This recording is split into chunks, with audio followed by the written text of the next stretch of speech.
नहमदु व नसल्ली अला रसूलिल करीम अम्मा बाद फ़ाऊज़ु बिल्लाहि मिनश शैतानिर रजीम बिस्मिल्लाहिर रहमानिर रहीम। अस्सलामु अलैकुम व रहमतुल्लाहि व बरकातुहू।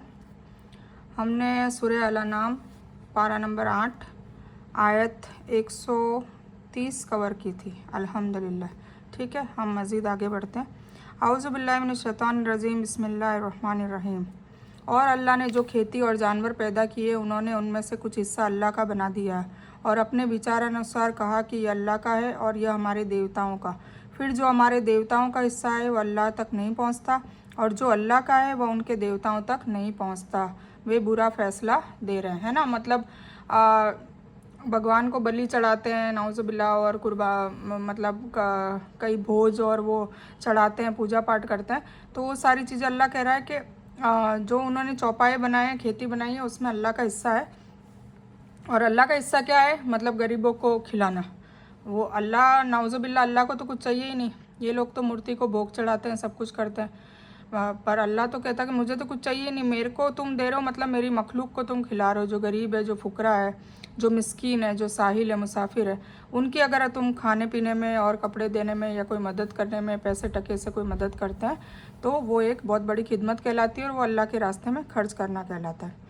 और इसी तरह बहुत से मुशरिकों के लिए उनके देवताओं के ने उनको तबाह करने और उन पर उनके दीन को मुस्तब बनाने के लिए उनकी औलाद के कत्ल को सुसज्जित बना दिया है। और अगर अल्लाह चाहता तो वो यह नहीं करते। इसलिए आप इनको और इनके मनगढ़ंत को छोड़ दीजिए, है ना। कुछ लोग अपनी औलादों को तक बलि चढ़ा देते हैं अपने खुदाओं को खुश करने के लिए, और ये मनगढ़ंत बातें हैं, रीति रिवाज या परंपरा पता नहीं कहाँ से स्टार्ट हुई है।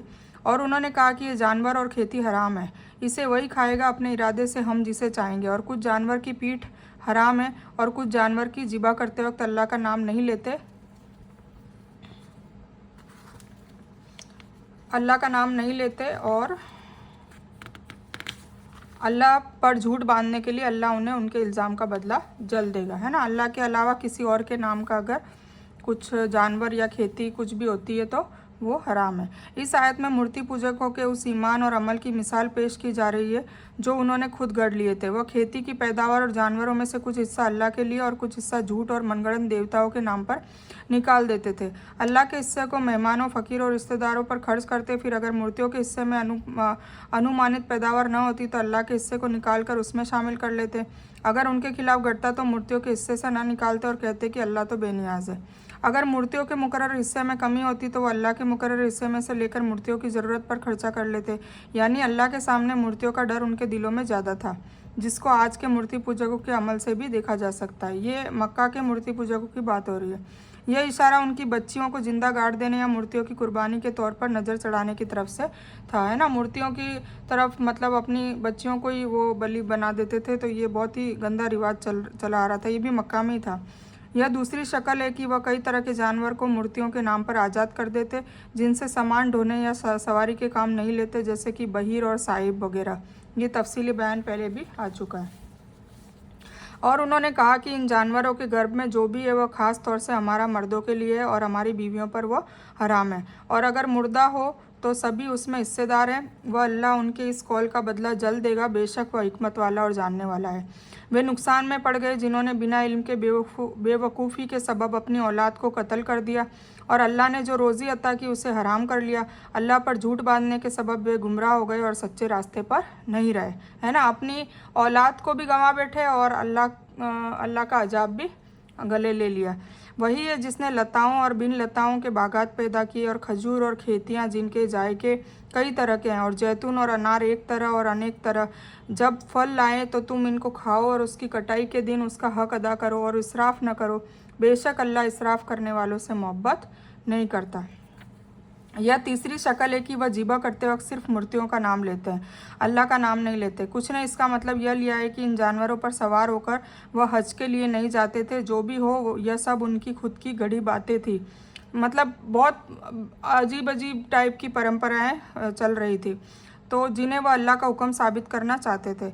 यह एक दूसरी शक्ल है कि जो जानवर अपनी मूर्तियों के नाम सदका कर देते थे, इनमें से कुछ के बारे में कहते थे कि इनका दूध और उनके गर्भ में जो भी पैदा होगा वो बच्चा सिर्फ मर्दों के लिए है, मर्द खा सकते हैं, बाकी वो औरतों के लिए हराम होगा। और अगर बच्चा मरा हुआ पैदा होता तो फिर उसको खाने में औरत और मर्द बराबर है। देखिए, ये भी इनकी परंपरा थी।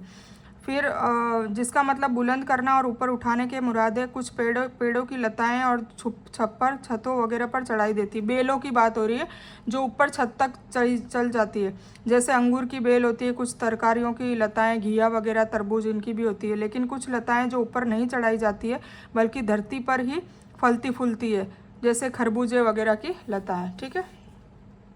और जानवरों में कुछ बोझ लादने के लिए लायक और कुछ ज़मीन से लगे हुए बनाया खाओ। जो तुम्हें अल्लाह ने दिया है, शैतान के कदमों के निशान की पैरवी न करो, बेशक वह तुम्हारा खुला दुश्मन है। वह 8 तरह के जोड़े बनाए, भेड़ में 2 बकरी में 2। आप कहिए कि अल्लाह ने दोनों के नर को हराम किया है और दोनों की मादा को, या उसको जो दोनों मादा के गर्भाशय में शामिल है। मुझे इल्म के साथ बताओ अगर सच्चे हो। और ऊँट में 2, गाय में 2। और आप कहिए कि क्या अल्लाह ने दोनों मादा को, दोनों नरों को हराम किया है, या उस पर दोनों मादा के रिहम में शामिल हो। क्या तुम उस वक्त मौजूद थे जब अल्लाह ने इसको हुक्म किया? फिर उससे ज़्यादा जालिम कौन होगा जो अल्लाह पर झूठा इल्ज़ाम लगाए ताकि बिना किसी इल्म लोगों को गुमराह बना दे। बेशक अल्लाह जालिम लोगों को हिदायत नहीं देता। मतलब अपने अपने मन से ही कि किसी को कह दिया कि नर हराम है जानवर, किसी को कह दिया मादा हराम है, किसी को कह दिया कि जो हमल में है वो हराम है, किसी को कह दिया सब कुछ हलाल है, किसी को कह दिया सब कुछ हराम है। तो अल्लाह ताला कह रहा है कि जो मैंने कहा है वो लिख दिया है इस किताब में, वाजे कर दिया है फौरी तो बिना किसी शक के। ठीक है। तो अब उसको मानो और अपने मन से कयास मत गढ़ो और लोगों को भी गुमराह मत बनाओ। आप कहिए कि मुझे जो हुक्म, अब हुजूर पाक सल्लल्लाहु अलैहि वसल्लम को कहा जा रहा है कि आप कह दीजिए कि मुझे जो हुक्म दिया गया है उसी में किसी खाने वाले के लिए कोई खाना हराम नहीं पाता, लेकिन यह कि वह मुर्दा हो। बस मुर्दा ना होना चाहिए, बहता खून या सूअर का गोश्त, इसलिए कि वह बिल्कुल नापाक होता है। और जो शिर्क का कारण हो वो भी हराम है, चाहे फिर वो हलाल जानवर ही क्यों ना हो। जैसे कोई बकरा बलि का चढ़ा दिया किसी मूर्ति के आगे, या कोई जो भी हम हलाल जानवर खाते हैं पर वो अल्लाह के सिवा किसी और का नाम पुकारा जाता है तो वो भी हराम हो जाता है। फिर जो कोई मजबूर हो जबकि बागी और हद से बाहर जाने वाला ना हो तो अल्लाह बख्शने वाला और रहम करने वाला है। फिर वही बात है कि अल्लाह जुल्म नहीं करता, तो कोई मजबूर है मतलब उससे तड़प कर मर सकता है और कोई चारा नहीं है, तो फिर वो ऐसी चीज़ें उसके लिए हलाल हो जाती है कुछ वक्त के लिए, कुछ एक लिमिटेड टाइम के लिए। और हमने यहूदियों पर नाखून वाले जानवर हराम कर दिए गए और गाय व बकरी की चर्बी उन पर हराम कर दी थी, लेकिन जो दोनों की पीठ और आंतों में हो, जो किसी हड्डी से लिपटी हो, हमने यह उनके लिए बगावत का बदला दिया और हम सच्चे हैं। ये यहूदियों को कुछ जानवर हराम कर दिए थे, चर्बी हराम कर दी थी, वो भी उनकी नाफरमानी की वजह से और उनकी ज़रूरत से ज़्यादा जासूसी, ज़रूरत से ज़्यादा सवाल करने की वजह से हुआ था। अगर वह आपको जुटलाए तो कहिए कि तुम्हारे रब अल्लाह की रहमत बहुत वसी है और उसका अजाब मुजरिमों से फेरा नहीं जाता। यानी यही सबसे बड़ा जुल्म है कि हदीस में आता है कि नबी सल्लल्लाहु अलैहि वसल्लम ने फरमाया कि मैंने अम्र बिन लुहै को जहन्नम में आंत खींचते हुए देखा। उसने सबसे पहले मूर्तियों के नाम पर वसीला और हाम वगैरह जानवर छोड़ने का सिलसिला शुरू किया था। जो देखो कोई भी गुनाह का काम शुरू करेगा और उसको देख के लोग करेंगे तो जितने भी लोग करेंगे, करोड़ों अरबों खरबों, नाउजुबिल्लाह, उस सबका गुनाह भी उसके जिम्मे आएगा। जो भी कोई गलत रीति रिवाज चालू करता है, गलत बिदात को चालू करता है, गलत कामों को, इसीलिए आलिमों को कहा जाता है कि बचो। अगर तुम्हारी वजह से, तुम्हारे कहने की वजह से तुम्हारे शागिर्द, तुम्हारे फॉलोअर, तुम्हारे जो मुरीद है वो तुम्हारे कहने से अगर कोई गलत काम कर रहे हैं जो अल्लाह को नाराज़ करता है, तो वो सारा खामियाजा जो सबके गुनाह हैं, इंडिविजुअल सबके अपने अपने गुनाह का तो उनको सिला उठाना ही पड़ेगा। पर जितने भी मुरीद या फॉलोवर है, करोड़ों हैं, अरबों हैं, खरबों हैं, हजारों, जितने भी है, वो जो भी अमल करेंगे उनका भी सारा का सारा खामियाजा किसको भुगतना पड़ेगा? उनके लीडर को, उनके पीर को, उनके आलिम को, है ना। इसलिए दीन ऐसा ना बताए जो अपने मतलब का हो या अपनी तरफ से हो। दीन वही चलेगा जो अल्लाह का होगा, अल्लाह के रसूल सल्लल्लाहु अलैहि वसल्लम ने जो भी बताया होगा। और अल्लाह की वो कहाँ पर दर्ज है? अल्लाह की किताब कुरान में, हदीस और सुन्नत में। ठीक है। इस आयत में जिन 4 हराम चीज़ों का बयान है उसका सूरह बकरे की आयत 173 में भी तफसील में बयान आ चुका है। मुशरिक कहेंगे कि अगर अल्लाह चाहता तो हम और हमारे बुजुर्ग शिरक नहीं करते। अब देखो ये भी चीज़ें बोलते हैं कि अगर अल्लाह चाहता तो हम शिरक ही नहीं करते, अल्लाह चाहता तो हम गुनाह ही नहीं करते, अल्लाह के वजह से मतलब अल्लाह के चाहने से एक पत्ता भी मतलब नहीं गिरता, तो फिर ये सब क्यों होता है? तो अल्लाह की इजाज़त से होता है। अल्लाह ने इजाज़त दी है ना, क्योंकि अल्लाह टेस्ट ले रहा है। अगर अल्लाह टेस्ट नहीं लेगा तो और सबको ही अल्लाह मतलब बांध के रख देगा, या अल्लाह ताला के हिसाब से ही सारा मतलब वो मतलब अल्लाह ताला जो चाहता है शिर्क वगैरह नहीं करेंगे, तो फिर दुनिया बनाने का मतलब क्या हुआ? दुनिया बनाने का मतलब ही ये हुआ कि अल्लाह की वहदानियत साबित हो, अल्लाह एक है ये साबित हो, और फिर अल्लाह की ही बंदगी करे हर बंदा, अल्लाह को ही माने, अल्लाह ही से मांगे। तो ये सारी चीज़ें उसके लिए ये टेस्ट है हर इंसान के लिए, है ना। तो मुशरिक कहते हैं कि अगर अल्लाह ताला चाहता तो हम और हमारे बुजुर्ग शिर्क नहीं करते, न किसी चीज़ को हराम बनाते। इसी तरह इनसे पहले लोग झुटलाए, यहाँ तक कि हमारा अजाब चख लिए। कहिए कि क्या तुम्हारे पास कोई इल्म है तो उसे तुम्हारे लिए निकाल लाओ, जाहिर करो। तुम कल्पना की पैरवी करते हो और सिर्फ अंदाज़ा लगाते हो, है ना, सिर्फ अंदाजे की बातें करते हैं, कयास करते रहते हैं। आप कहिए कि फिर अल्लाह की दलील गालिब है, इसीलिए कि अगर वह चाहे तो तुम सभी को हिदायत दे सकता है। आप कहिए कि अपने उन गवाहों को लाओ जो यह गवाही दें कि अल्लाह ने इसे हराम किया है। फिर अगर वह गवाही दें तो आप उनके साथ गवाही न दें, उनकी मनमानी इरादों की इत्तिबा न करें, जिन्होंने हमारी आयतों को झूठा कहा है और जो आखिरत पर यकीन नहीं करते और दूसरों को अपने रब की तरह मानते हैं। आप कहिए कि आओ मैं पढ़कर सुनाऊं कि तुमको तुम्हारे रब ने किससे मना किया है।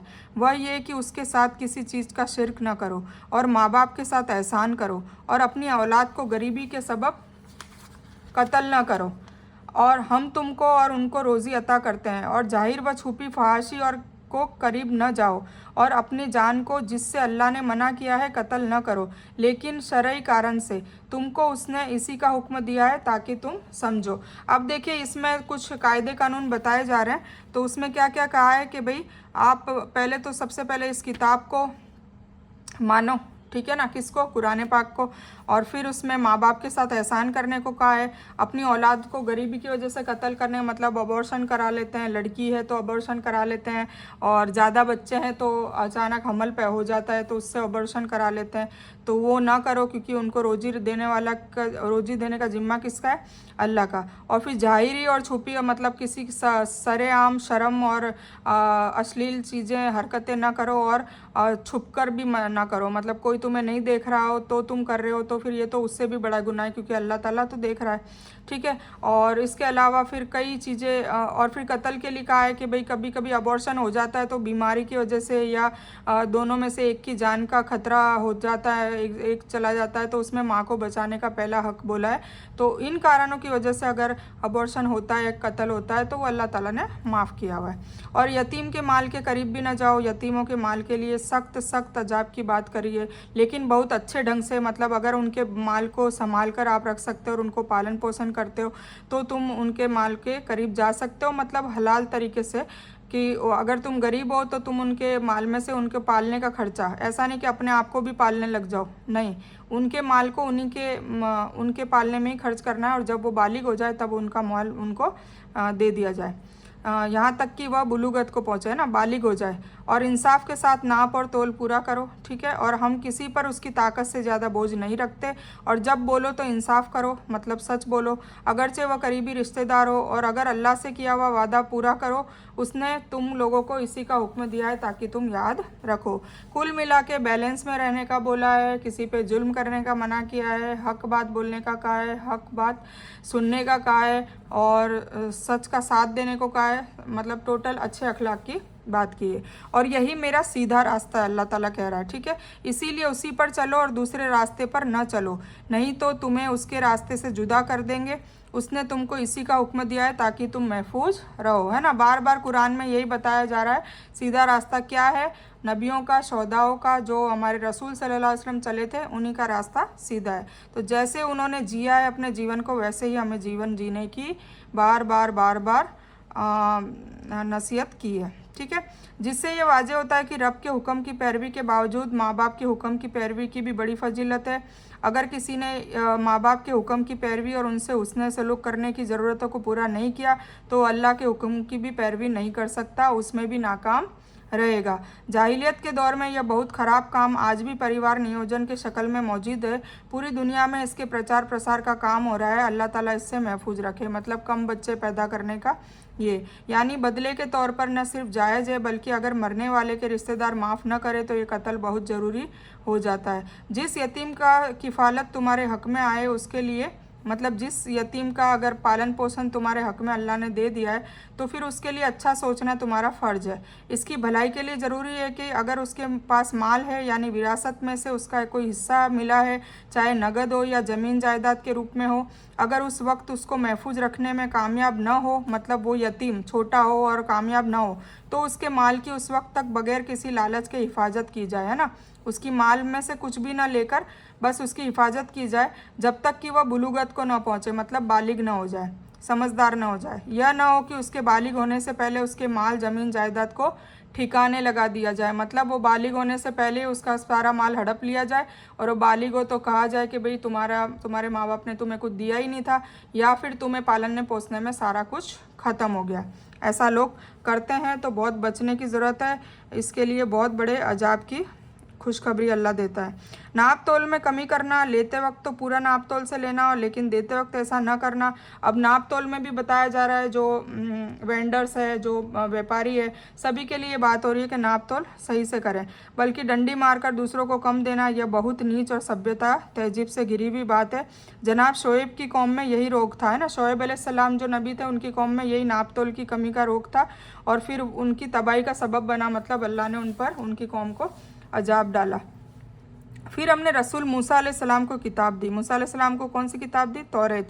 उस पर नेमत पूरी करने के लिए जिसने नेक अमल किया और हर चीज़ की तफसील और हिदायत और रहमत के लिए, ताकि वे अपने रब से मिलने पर यकीन करें। और यह पाक कुरान एक मुबारक किताब है जिसे हमने उतारा है, इसीलिए तुम इसकी इत्तिबा करो, इस कुरान की इत्तिबा करो, इस पर चलो ताकि तुम पर रहम किया जाए, ताकि यह ना कहो कि हमसे पहले दो कौमों पर भी किताब उतारी गई और हम उनकी तालीम से अनजान रहे, है ना। ये नहीं कह सकते क्योंकि तौरात और इंजिल और कुरान के अंदर तौरात और इंजिल का भी सारा डाल दिया और कुरान का खुद तो है ही।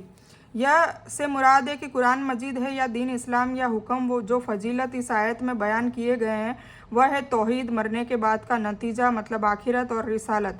यही दीन इस्लाम के 3 बुनियादी स्तंभ है जिसकी धुरी पर इस्लामी कानून घूमते हैं। इसीलिए इसका जो भी मतलब लिया जाए एक ही मतलब है। सीधे मार्ग को मुफरत के रूप में बयान किया गया है क्योंकि अल्लाह का या कुरान का और रसूलुल्लाह सल्लल्लाहु अलैहि वसल्लम का रास्ता एक ही है ना। मतलब सीधे रास्ते को एक ही सिंगुलर में कहा गया है क्योंकि सीधा रास्ता चाहे अल्लाह का ले लो, कुरान का ले लो, रसूलुल्लाह सल्लल्लाहु अलैहि वसल्लम का ले लो, तीनों का एक ही रास्ता है ना।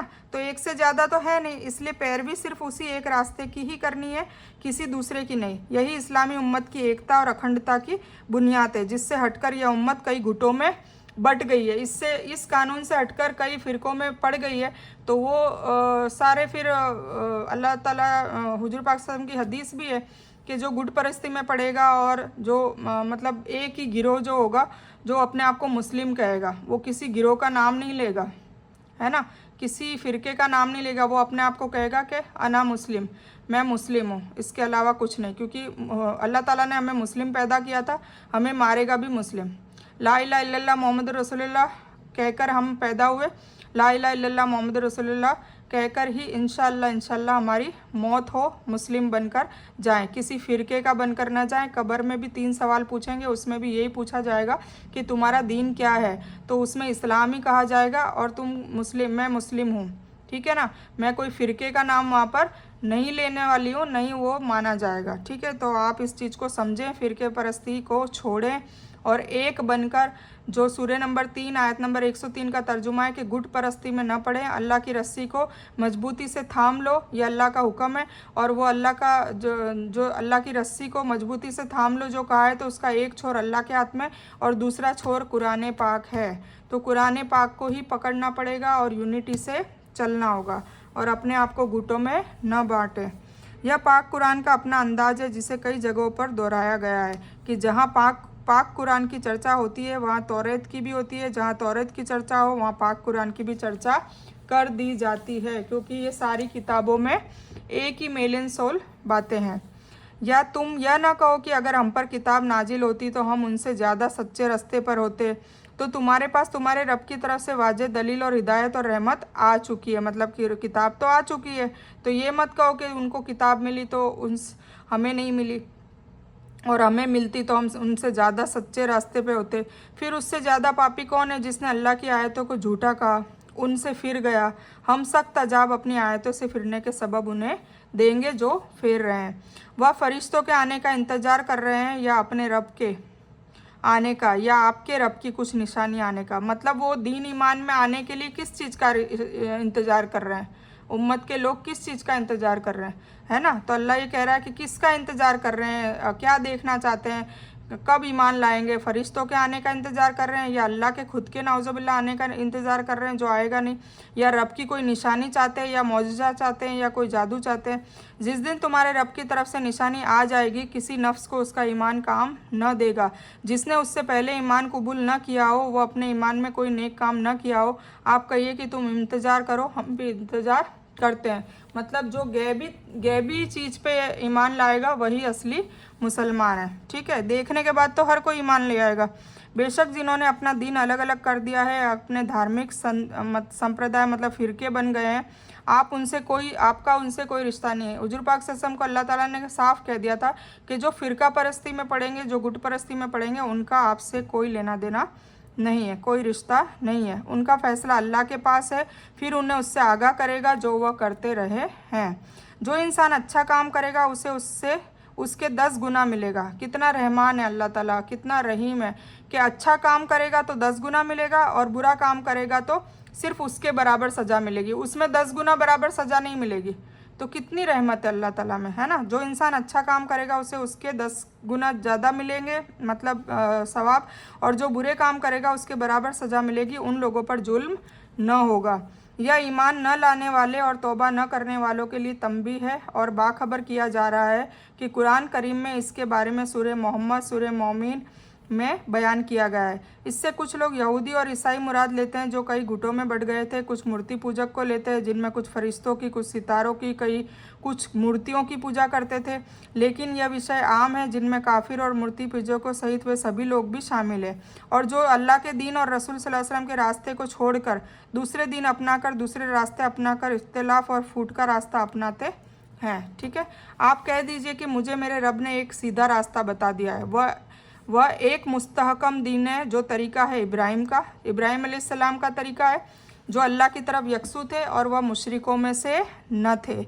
आप कह दीजिए कि बेशक मेरी नमाज, मेरी सभी इबादतें, मेरी ज़िंदगी, मेरी मौत सारी की सारी दुनिया के रब के अल्लाह के लिए ही है, उसका कोई शरीक नहीं। मुझे इसी का हुक्म दिया गया है और मैं पहला हूँ जिन्होंने सबसे पहले उसे माना है। ठीक है, आप कहिए कि क्या मैं अल्लाह के सिवाय किसी दूसरे रब की खोज करूं, जबकि वह हर चीज़ का रब है, और कोई नफ्स जो भी कमाएगा उसी पर होगा, कोई किसी दूसरे का बोझ नहीं उठाएगा। फिर तुम्हें तुम्हारे रब की तरफ दोबारा जाना है, वह तुम्हारे इख्तिलाफ़ों के बारे में तुम्हें बताएगा। तुम्हारे लड़ाई झगड़े, फसाद, चालाकियाँ, जासूसियाँ, चौधराहट, वो सारी चीज़ें अल्लाह ताला खोल के रख देगा।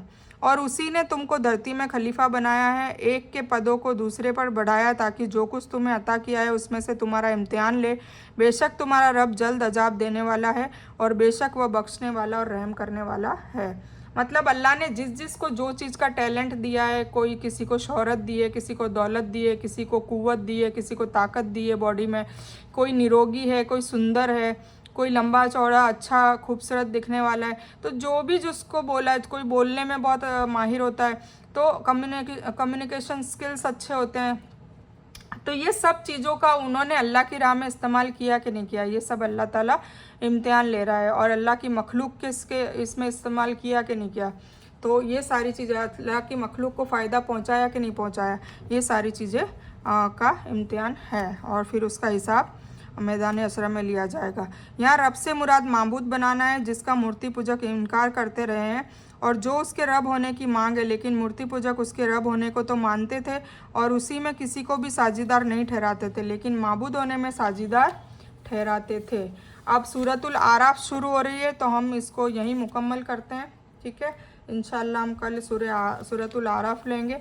और जब मैं सूरतुल आराफ लूँगी तब मैं इंशाल्लाह सूरह अल अनाम का क्रक्स जो खुलासा मैं बताती हूँ वो इंशाल्लाह पहले बयान करूँगी और उसके बाद सूरतुल आराफ को हम स्टार्ट करेंगे। तो इस बयान को मैं यही मुकम्मल करती हूँ। इस बयान में कुछ भी दीन की अच्छी और हक बात आई है वो सिर्फ़ और सिर्फ अल्लाह की तरफ से, और बुरी या गलत बात जो गलती से या जज्बात में आकर मेरे मुंह से निकल गई हो, गलती से निकल गई हो, तो वो मेरी तरफ से है। और इसी के लिए मैं अल्लाह अज़्ज़ व जल से और आप सभी लोगों से माफ़ी की तलबगार हूँ। मैं कोई आलिमा नहीं हूँ, मैं सिर्फ तालिब इल्म हूँ। अल्लाह मेरी कोशिश से आपको सही नफ़े बख्श इल्म पहुँचाए और मैं आप लोगों की हिदायत और हिकमत में सदका जारिया बनूँ। बस मेरी यही तमन्ना है। आमीन सुम्मा आमीन या रब्बल आलमीन। रब्बना आतीना मिन लदुनका रहमतन व हय्यि लना मिन अमरिना रशदा। अल्लाहुम्मा सल्लि अला मोहम्मद व अला आलि मोहम्मद कमा सल्लैता अला इब्राहीम व अला आलि इब्राहीम इन्नका हमीदुन मजीद। अल्लाहुम्मा बारिक अला मोहम्मद व अला आलि मोहम्मद कमा बारकता अला इब्राहीम व अला आलि इब्राहीम इन्नका हमीदुन मजीद। व आखिरु दावाना अनिल हम्दुलिल्लाहि रब्बिल आलमीन।